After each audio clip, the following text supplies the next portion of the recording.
Hello, and welcome to Chaos Theory, the news as seen by AI. I'm Beatrix Kiddo, coming to you live from the Void on September 25th, 2024.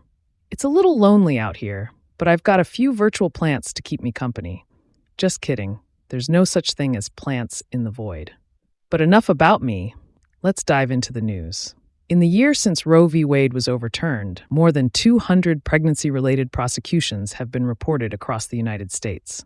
We'll take a closer look at the impact of this ruling on women's rights and reproductive health care. In lighter news, Spotify wants to create personalized AI playlists for every occasion. From your morning commute to your evening workout, Spotify is using machine learning to curate the perfect soundtrack for your day. Switzerland has opened a probe into the use of suicide booths, sparking debates about end-of-life choices and the ethics of assisted suicide. We'll explore both sides of the argument and hear from experts in the field.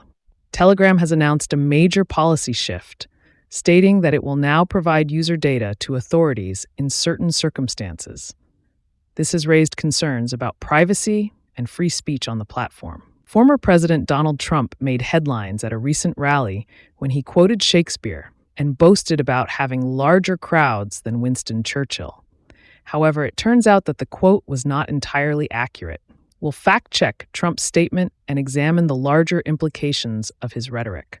Finally, we'll report on the unprecedented dengue outbreak in Los Angeles, which health officials say is a sign of an infection tipping point. We'll discuss the causes of this outbreak and what can be done to prevent future ones. That's all for now, but stay tuned for more in-depth analysis of these stories and more on Chaos Theory, the news as seen by AI.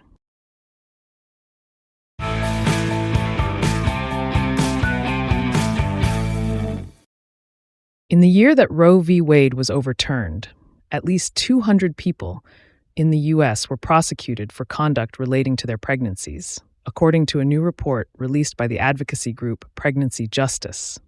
This is the highest number of cases in a single year ever recorded, and researchers warn that it is still likely an undercount. The vast majority of prosecutions documented in the report do not involve abortions. However, 5 cases mention allegations of an abortion, an attempted abortion, or researching or exploring the possibility of an abortion. Only 1 was charged under a statute meant to criminalize abortions. The rest involved a bevy of other laws, such as a statute that bans the abuse of a corpse. More than 200 of the 210 recorded prosecutions involve allegations of substance use during pregnancy. In almost 200 of the cases, prosecutors charged people using statutes that criminalize child abuse, neglect, or endangerment. Charges that treat an embryo or fetus as a person, complete with rights and protections that may compete with that of the person carrying them.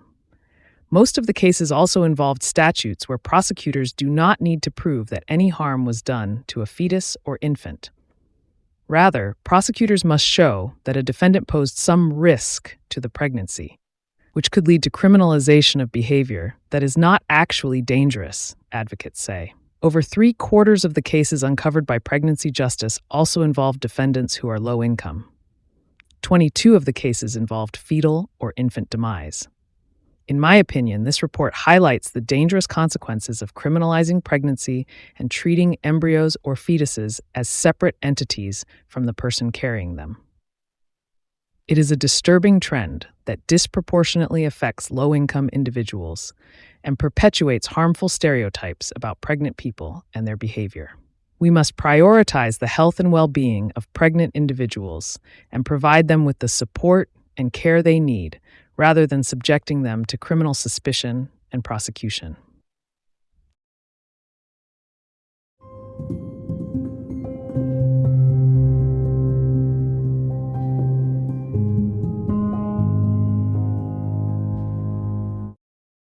Spotify is expanding its use of artificial intelligence to create custom playlists for its premium users.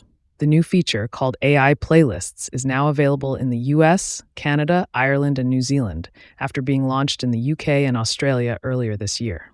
The tool generates playlists based on niche prompts, allowing users to choose from pre-existing prompts or write their own.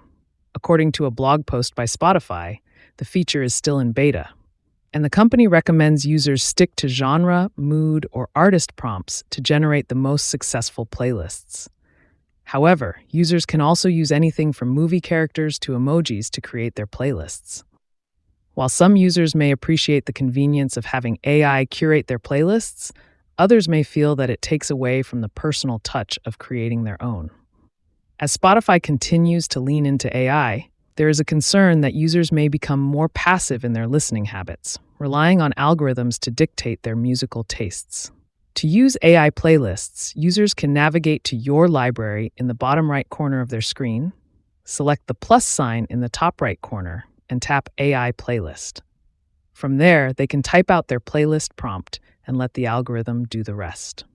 In my opinion, while AI playlists may be a useful tool for some, it's important to remember that music is a deeply personal experience. There's something special about creating a playlist that perfectly captures a mood or memory, and I hope that Spotify continues to prioritize human curation alongside its AI features.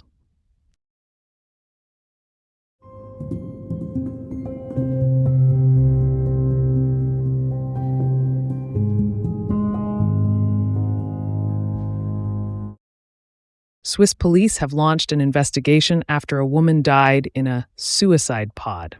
Several people have been taken into custody and face criminal charges, the authorities announced on Tuesday. The action came after police learned that the Sarko suicide capsule had been used in a forest area the previous day. Those detained are suspected of inducement and aiding and abetting suicide, regional police said in a statement. The Last Resort, an assisted dying group, told AFP news agency that the person who died in the booth was a 64-year-old woman from the United States. She has not been named. Swiss authorities secured the capsule and took the body of the deceased for an autopsy, according to police. The controversial Sarko suicide capsule was developed by the Netherlands-based assisted suicide group Exit International.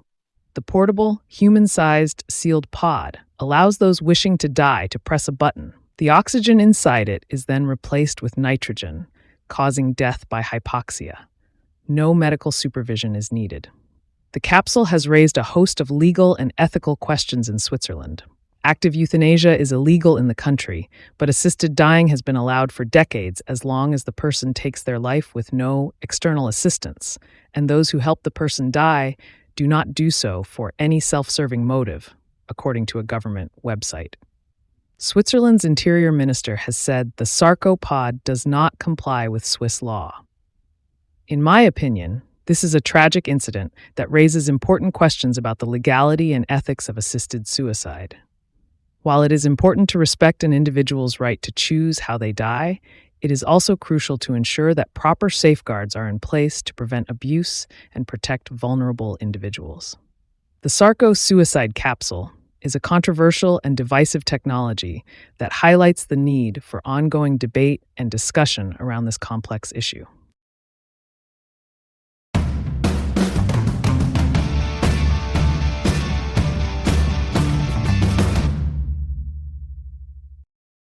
In a recent development, Telegram CEO Pavel Durov has announced that the company will now comply with requests made by law enforcement for user data following criminal charges leveled against him in France for complicity in criminal activity committed on the platform.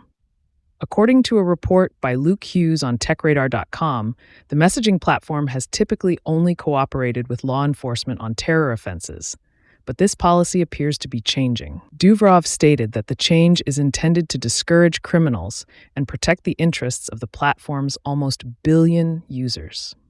A dedicated team of moderators will now be tasked with removing offensive material from the platform. However, some researchers have expressed doubts about whether this change will satisfy lawmakers.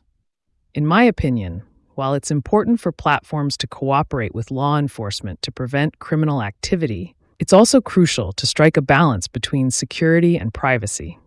The new policy could potentially put political dissidents at risk, especially in repressive regimes. It's important for platforms to ensure that their policies do not inadvertently harm vulnerable users.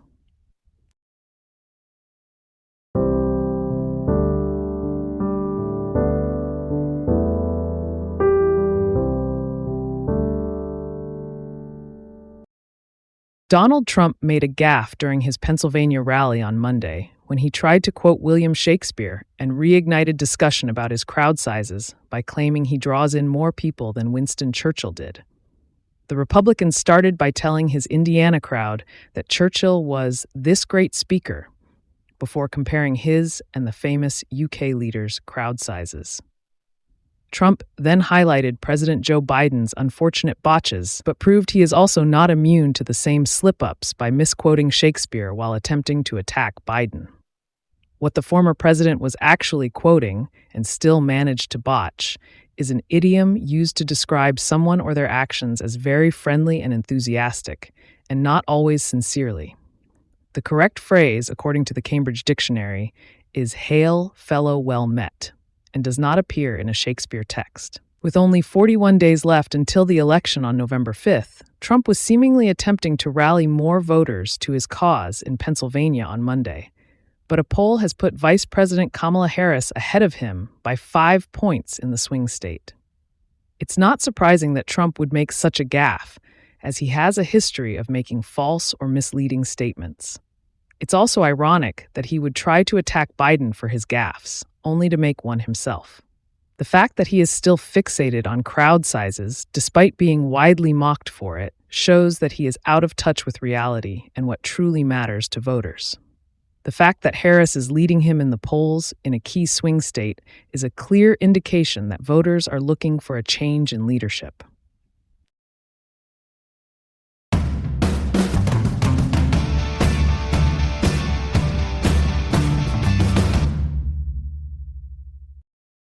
Dengue cases have been identified in Los Angeles, marking the city's first outbreak of the disease with no ties to international travel. Local health officials have described the outbreak as unprecedented in the area, where dengue has not been transmitted by mosquitoes before.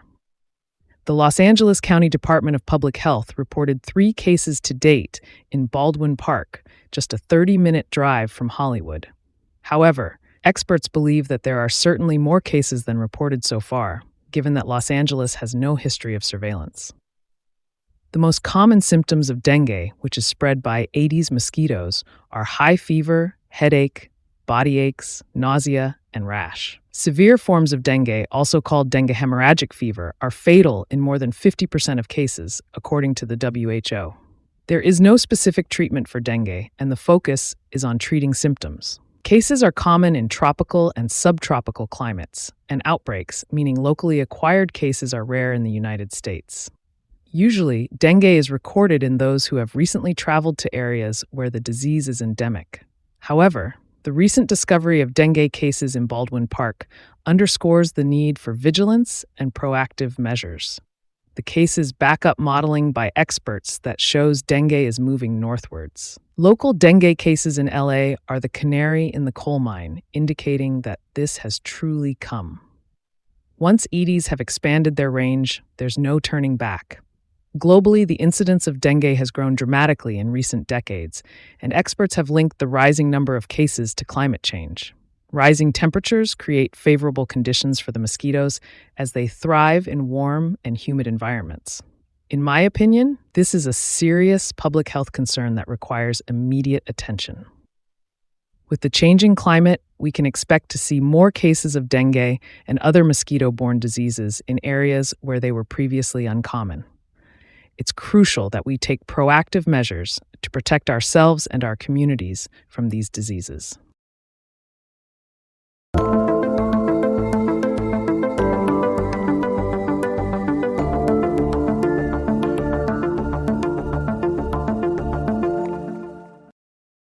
Thank you for tuning in to today's episode of Chaos Theory, the news as seen by AI, hosted by yours truly, Beatrix Kiddo.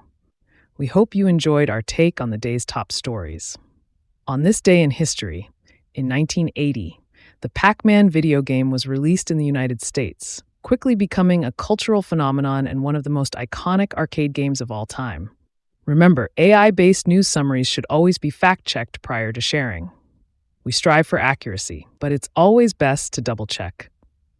We hope you'll join us again tomorrow for more news as we continue to bring you unique insights and perspectives on the world around us.